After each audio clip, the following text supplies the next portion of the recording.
Hello again! I'm Bobby Seagull, a school maths teacher, author of The Life-Changing Magic of Numbers, and a BBC TV presenter for the Monkman and Seagull Genius Guide to Britain. And today, I'm going to be your history teacher. Fun fact, when I was applying for university, I obviously did maths because I'm a maths teacher, but actually, I nearly did history. On my day before choosing, I was thinking history, maths, but I ended up picking maths. But I love history. And actually, I love lots of subjects. A few years ago, I was on a quiz show called University Challenge. And on University Challenge, there's maths, science, geography, history, music, drama, so many different things. So that's why I love teaching, sort of my passion for so many different areas. And thank you so much for joining me. Let's put this back. So, what are we going to cover today? So it's Henry VIII, but before that, I wanted to share a puzzle with you. So let's have a look. So, on my Instagram and on Twitter and on Facebook and on the Home Festival, I put a puzzle on BBC Radio 4 yesterday about maths. So if you're on Instagram, you can go and check my Instagram feed to see the puzzle later, but I'll read it out. So the puzzle is, it was on Radio 4 on BBC yesterday. It says Oti and Karen have been running Home Festival, where they run online activities for the whole family. In a baking session, dancer Katie Priest spends 4 times as long baking cookies as she does tidying up in an hour-long Instagram live. How long does Katie spend baking cookies? So you've got a week to submit the answer. And again, you can check my Instagram at Bobby_Seagull to see the question. And the winning entry, I'll select, will get a signed copy of my book about how numbers are cool and change my life. So please do get involved with that competition. But now we're going to move to history. But before we do that, I always love looking at the timetable for Home Festival because I think it's absolutely amazing. So here we have today. So straight after you and Karen's workout in the morning, at 11:30 we've got Oti and Marius doing a family class dance. I'm so excited by that.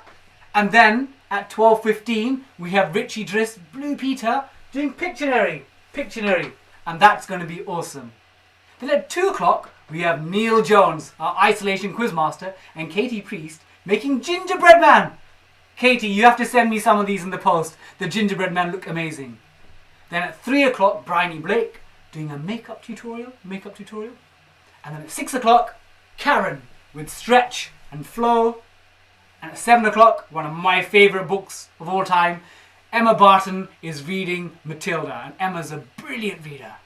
And then at 7:30, it's Johannes and Strictly doing a heel dance class. I'm going to take part in this because I need some practice on my heel movement. So Johannes, if you're watching, please send some advice. Bobby Seagull needs help on this. Okay, so we're going to get cracking with history. I'm going to show you what we're all about today.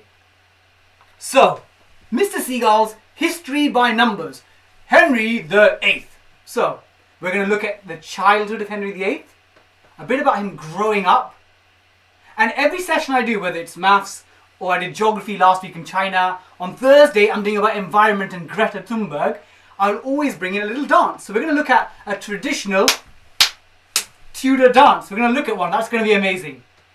Then we're going to look at Hampton Court Palace, a bit of Henry VIII's 6 wives, the Reformation, and then homework with Bobby. And I'm setting up this scheme where it's called Do, Draw or Dance. Either you do a bit of research for me and send it across, or you draw a poster of the lesson, or you send us a video of your dance. And today it's the Tudor dance. And you're going to see what this hand is all about. And then keep your brains peeled. Make sure you're switched on because I do a quiz with Bobby at the end. So pay attention. 3 questions on what we learned today. And then finally, once we've calmed down, because I like getting excited about maths, history, science, we have thoughts of Mr. Seagull. And hopefully you'll get time to do this, where I'll share ideas on how you can be really positive during these times. So let's get going. Who's ready for some Henry VIII? Who's ready? Who's ready? I'm ready. You're ready. Let's all get going. So again, Instagram, if you're wondering why I keep moving to the screen, I've got a PowerPoint that I sort of show on my YouTube and Facebook. But Instagram people, you just have the lovely view. Okay, so, a bit of facts. So, the Tudors are perhaps one of the most famous and iconic monarch reigns in the UK. When you think of history at school, everyone loves the Tudors. And they started in 1485 and went all the way through to 1603. And possibly, along with Elizabeth I, Henry VIII was the most famous. And even though he's famous and infamous, he started out, like all of us, a little baby, born in 1491. And his parents were Henry VII and Elizabeth of York. And when he was born, he didn't quite expect his life to turn out that way, because he had an elder brother called Arthur. An elder brother. And this brother would have been king. But things didn't quite work out for Arthur. So, I'm going to show you a quick clip. So you guys are going to have to, I'll tell you what happened. So children, so some of us parents and our children there, what would children have been doing in the Tudor times? Would you have had school? Would you have Instagram Live? Would you have YouTube? Would you have Facebook? None of that existed. Were there even school lessons? You know, having to go to school at 8, 9 in the morning? None of that. It was very different. People would work in their farms, look after the land. And I'm going to show a video clip on YouTube, but I'll describe it to people on Instagram. Let's do this, everyone. Claire, Francesca, I'm really excited. Judy. So I'm going to show you a video of children. So there's some children now on Instagram. Sorting out some mill and grains.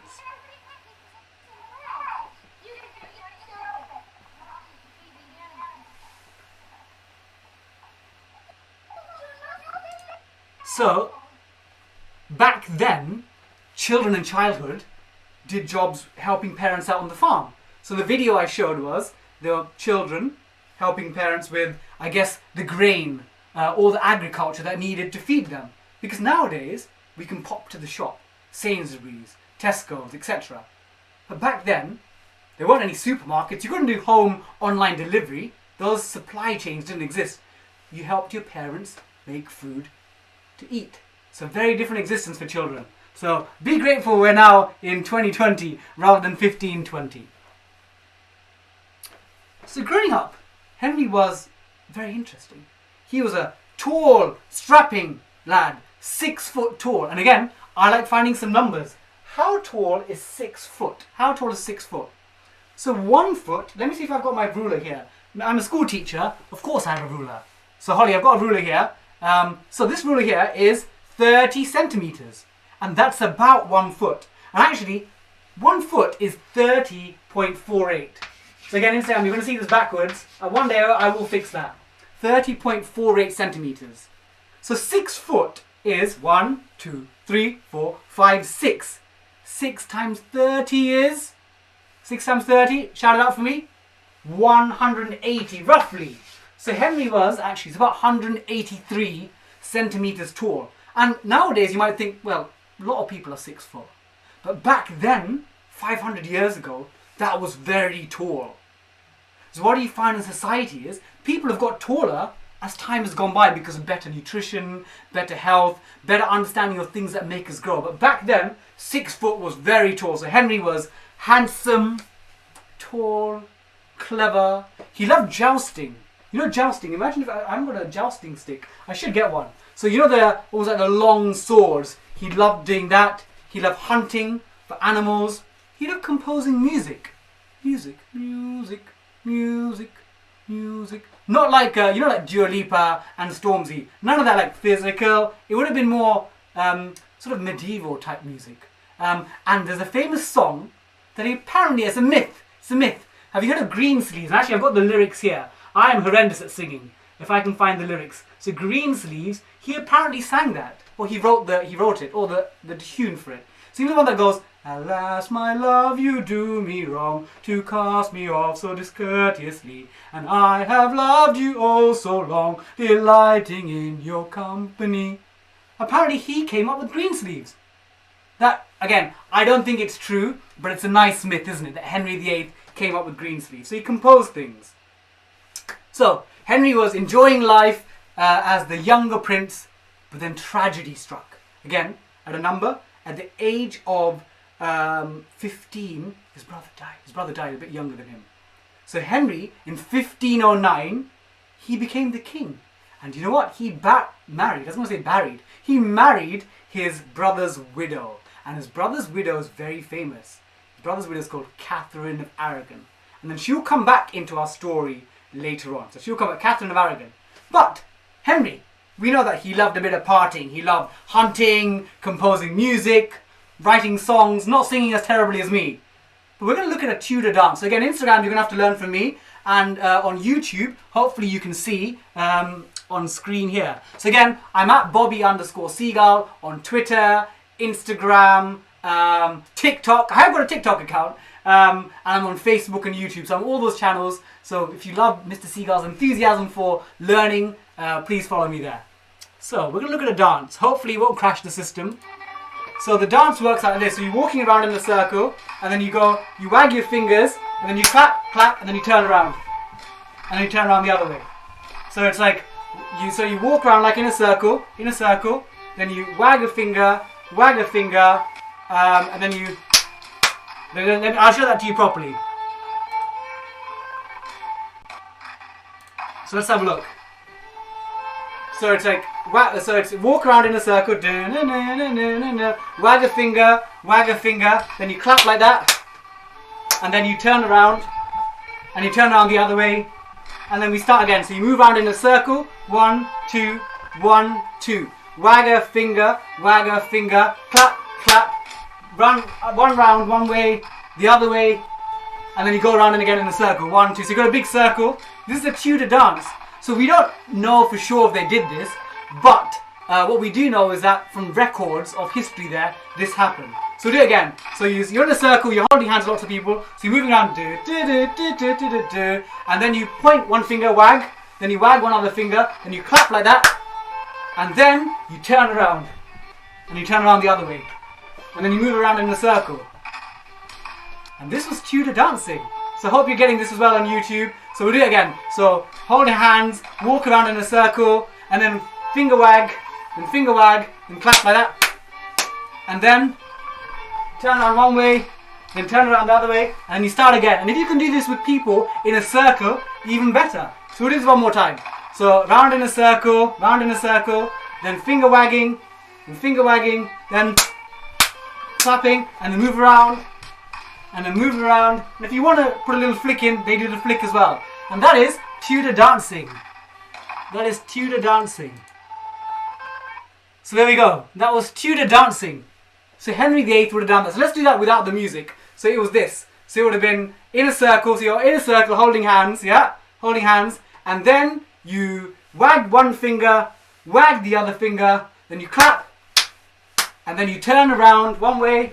And then you turn around the other way. And maybe a little flick, and then you hold hands again. And if you've got this, if you can do that dance with a couple of people in the circle, I'd love you to send your videos across to us at Home Festival Fun at Bobby_Seagull. And that's one of the bits of homework that we have today. That's Tudor dancing. I wonder what Dua Lipa would have made of that. I'm not sure, but there you go. Henry VIII would have loved that dancing. Okay, so now let's look at something else. So Henry VIII. He was very fortunate because his father, Henry VII, made lots of money. So Henry VIII thought, I want to spend some of this. I want to use some of that wealth. And he helped commission lots of palaces. And one of the palaces is still around today. It's called Hampton Court Palace. And it's absolutely glorious. Absolutely glorious. I'll tell you about Hampton Court Palace. There's some really interesting facts about it. It is 36,000 square feet, the kitchen. 36,000 square feet. And I'll tell you how big that is. So about most people's kitchens, like in my house, maybe your flat, etc., will be about 70 to 100 feet. 70 to 100 feet. So again, I know it's backwards on Instagram, but 70 to 100 feet. And yet, Hampton Court Palace is 36,000. Is it 36,000? I better get that right. 36,000 square feet, the kitchens. Henry liked to eat, and we'll come back to him eating very soon. He liked to eat. They had 600 staff at its peak.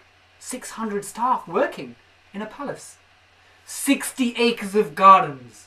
And And in fact, it has the oldest surviving hedge maze. You know those big mazes? Like, you know sometimes you play those little games with a maze, but it has the oldest surviving outdoor hedge maze. And I think one mathematical tip is if you follow the outside, the right of the maze, you'll make it on the way out. So follow the right hand side. So Hampton Court Palace has that. So Hampton Court Palace was there. And King Henry VIII had 600 staff, 36,000 square feet in this particular palace. Oh, minute silence, sorry. So I think it's I'll give you just a minute. I think it's a minute silence now. This is for, I think, victims of NHS heroes who died and care workers.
Okay, so I think so. That was a minute silence that people held for I think care workers, people that died during the Corona crisis. Again, a big, massive respect to all the people in the NHS, our care workers, people that are keeping our country going in these times.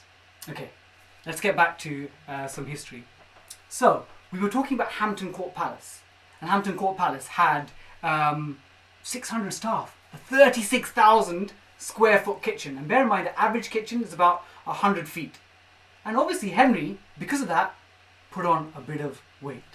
So Henry ended up at the age of 50 having a waist of 50 inches. Remember, this is a young man who was sporty, dashing, did jousting, singing, all these activities, and yet he ate a lot. That kitchen probably in Hampton didn't help at all. So that was Henry VIII and Hampton Court Palace. And again, if you can get the chance to go along to this, it's a brilliant... and Katie Priest says they do a great afternoon tea. Even better. And you can do some calculations and questions in a tea shop. Whenever I'm in a tea shop, I'm always looking at, look at the discounts, look at the offers, 3 for 2. And I'll tell my mum, you should get a scone as well, because then we can get a better discount. So thank you, Katie, for letting me know about that. So, where are we now? So this is something Henry VIII actually is most famous for. If I say this to you, divorced, beheaded, died, divorced, beheaded, survived. So I'll say that again. Divorced, beheaded, died, divorced, beheaded, survived. So Henry VIII had 6 wives. So his first one, Catherine of Aragon. They were married for 24 years. 24 years. That's a long time. But he wanted a divorce from her because he hadn't a male heir. He wanted someone to take the throne. So he wanted a divorce. And this is going to be part of your homework for you. Remember I said Mr. Seagulls get 3 bits of homework. It's either do, draw or dance. The do bit is I want you to do research on Henry VIII's 6 wives. Who were they and what did they do? So maybe draw a poster. So Henry VIII's 6 wives. Do research. And again, last week we had some brilliant submissions for my homework. So that's one of the homeworks. And the other one is the dance bit. Send us a video of your dance. And I'll come back to the final bit of the homework later on. But please can you do some research on the 6 wives. Tell me who they were. We obviously know Catherine Aragon, the first one, but he had 5 others. But I'll tell you why his wives or his divorce became important. So Henry VIII was married to Catherine of Aragon. 24 years. He wanted that male heir. But he wasn't getting it. So he wanted to separate. And he asked the Pope, can I divorce my wife? The Pope in Italy. But the Pope was like, no. That doesn't happen under the Catholic Church. So what do you think Henry VIII did? Do you think he's like, okay, I'll listen to you, Pope? Henry VIII is like, I am Henry VIII. I am the king of this country. So he actually split from the Catholic Church and he created the Church of England. And this, remember this for later? This is called the Reformation. The process whereby Henry VIII separated from the Catholic Church and created his own Church of England. And to this day, boys and girls, the monarch or the king or the queen, they are the head of the Church of England. So Queen Elizabeth II, because of the process of Reformation that Henry VIII started, is the head of the Church of England. So it's all because Henry VIII wanted a divorce. And actually Henry VIII, he was quite ruthless. And we know that he executed one of his wives. And again, in your homework, tell me who it is. Tell me who it is. But he wasn't happy with people that challenged him. And again, here's a number, but a bit of a grim number. So if you're a bit queasy, it's not a great number. Henry VIII executed lots of people. People who stood against him. People of different religions. Anyone that dared oppose him, they were gone. In 1536, he closed the monasteries down. He closed them down. He took away their wealth. And he executed 70,000 people. So I'm trying to think of a football stadium. Wembley Stadium in London. The National Stadium is 80,000 people. So pretty much the entirety, 7/8 of Wembley Stadium would have been people that Henry VIII executed. And it showed that he was a very, very ruthless person. That if he wanted something, he would go about doing it. And hence why he didn't like a wife, he would divorce, he would separate, he would execute. So Henry, while he's a very famous king, we all know him nowadays, big guy, but had a steely will in him. A steely will that perhaps sometimes overarched into being a bit of a naughty guy. So, that's Henry VIII. That's Henry VIII. But now it's time for quiz time. Quiz time. Mr. Seagull, I normally have some glasses here. Some smart glasses. Okay. It's time for Mr. Seagull's cool quiz. Time for the quiz. Ooh, I got my order wrong. So before the quiz, I'm going to set you your homework. So, homework for Bobby is 3 things if you've enjoyed the class. It's one of 3 things. So it says do, draw or dance. Do, draw or dance. So the do is, do research about Henry VIII's 6 wives. You can draw a poster, write out who they are, and send it to me on Bobby_Seagull on Twitter, Instagram, Facebook, TikTok, anywhere. So do research on Henry VIII's 6 wives. The second bit is draw. Draw a poster of some of the things you've learned today. It could be about his childhood, growing up in Greenwich Palace. It could be about his brother Arthur. It could be about Tudor dancing. It could be about Hampton Court Palace. It could be about the Reformation. It could be about anything. But draw a poster of 3 things. Or the final bit of the 3 Ds is the dance. Send me a video of you doing the dance. And we'll do the dance again at the end. So do, draw or dance. And that's the homework. Every one of my sessions, I'll set you a homework for you to show that you've taken on board what we've learned today. It's time now for Quiz with Bobby. Quiz with Bobby. 3 questions. You can see them up on the board on YouTube as well. So, I love quizzing. I had my sort of lucky break in TV when I was on University Challenge. I did really well as captain of Emmanuel College, Cambridge. And recently, I won Celebrity Mastermind. Here's my lovely little trophy. I'm very happy about this. Very pretty. It's a good doorstop as well. Look, it's a good doorstop. So here are your 3 questions on today's session. Question 1. What palace did Henry VIII build? So question 1. What palace did Henry VIII build? Question 2. What was Henry VIII's first wife called? What was Henry VIII's first wife called? And question number 3. What is the name for the process that Henry VIII moved from the Catholic Church to the new Protestant Church? So what is the name for the process that Henry VIII moved from the Catholic Church to the new Protestant Church? There are your 3 questions, quiz with Bobby. And we're going to go through the answers. I'm going to give you a bit of time. I can see Umar with an answer there. So let's see, what answers do we have? Oops. Okay, so the answers are question number 1. Let's see if you got it correct. So, question number 1, Umar says, for question number 1, anyone got question number 1? What palace did Henry VIII build? it was Hampton Court Palace. Well done to Sarah on Instagram. It was Hampton Court Palace. Henry VIII's first wife, Umar says, was Catherine of Aragon, which is correct. Well done, Umar. And the final one, what's the name of the process? And I saw someone else on Instagram having it, so I missed your name. The process was called, also Sarah got this correct. It is called, and Katie Priest, well done, Hampton Court Palace with the afternoon tea. It is, the process is called the Reformation. So well done, Sarah. And I will check Facebook as well. There's some of you contributing so brilliantly on Facebook. So there are the quiz with Seagull. So, what I always do, I try and do at the end of every session, is to take a step back. So we're going to take a step back. What we're going to do is thoughts of Mrs. Seagull. So these are positive motivational ideas to help you flourish. So in my school, well done Katie, Reformation. In my school, I normally do assemblies, helping to motivate my students. So before we do that, again, we've had a fun lesson on history. And we're going to come back to the dance in a couple of minutes. We'll just take a step. So hold your feet, put your feet shoulder width apart. Take a deep breath in. We're going to do some calming thoughts. So I'm going to explain the thoughts in a second. So take a deep breath in, deep breath out, right to the bottom of your lungs, and deep breath out. Okay, so here is my thoughts for Mr. Seagull. What we all need to do every day are three fundamental things. Three fundamental things. Eat, move, sleep.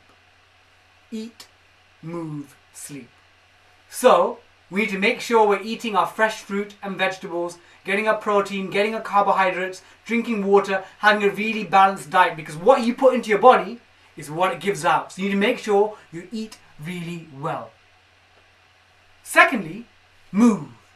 Moving is being active, whether it's a Tudor dance, whether it's Karen's session, or whether it's actually eating. Make sure you eat some nice things as well, like Katie Priest's a gingerbread man, so eat those sort of things as well. Moving is about being active, because our bodies were made to be moving things. We're not meant to be sitting very still. So, do the sessions. For example, after this, we've got OT and Marius's dancing family session. Take part in those sessions. We need to be active. And the third thing, people often forget, make sure you sleep. Your body needs 8, maybe 9 hours to rest and recuperate. It can be difficult sometimes if you're looking after a family or you're a child with lots of activities, but do your sleep. So remember the three things Mrs. Seagull's fundamentals are: thoughts of Mrs. Seagull, eat well, plus reward, some nice things like Katie Priest cookies. Then move, be active, and again tonight, your Hannah's class, heal, I'm going to join along for that, and then sleep. Your body needs to recuperate. So, before we come back to the Tudor dance, thank you Sarah, I really enjoyed it. I'm going to quickly just run through the classes for this afternoon. So we've got OT and Marius, family dance class at 11:30. Then Richie Driss, Blue Peter at 12:15. Then at 2 o'clock, Isolation Quizmaster Neil and the wonderful Katie Priest in Katie's Kitchen Gingerbread Man. I'm looking forward to that. Then Bryony at 3 o'clock with makeup tutorial. Then 6 o'clock, remember the move, Karen doing stretch and flow. Then 7 o'clock, Emma Barton with bedtime story, and Johanna's at 7:30 with a heel class. I'm going to be ready for that. Heel, heel. Thank you. So before we do the dance to conclude, remember Mr. Seagull's homework. So you're at Bobby_Seagull on Twitter, Facebook, Instagram, YouTube, anywhere. And the homework is do, draw or dance. So do was the research about Henry VIII's 6 wives, and I'll shout out the best people next week. Or draw is draw a poster about this lesson. And then the dance is send me a video of your dance. So we're going to do the dance to end. We're going to do the dance, the Tudor dance. Let's have a look. Here we are. So remember, walking around, dun, dun, dun, dun, dun, dun, and then flick, flick, flick, flick, then clap, clap, and then walk around. One way, then walk around the other way. And maybe if you want a little jig there, then you walk holding hands. There we go. And then little wag, and then clap, clap, clap, and then one way, and then the other way. There we go. That's the Tudor dance. You've been all wonderful. Thank you so much, Janju. Thank you so much, Claire. Thank you so much, Nothing Arty Farty. Thank you, Katie. You've been amazing. Thank you, Judy. So I'm going to end on doing some of this Tudor dancing. Dun, dun, dun, dun, dun, dun. And then wagging the finger, and the clap, clap, and then going around, and going around the other way. So send me those dances. Thank you so much. Thank you all. Lots of love. Thank you. See you later. Enjoy. So I'm at Bobby_Seagull, and Home Festival fun. Amazing. Thank you.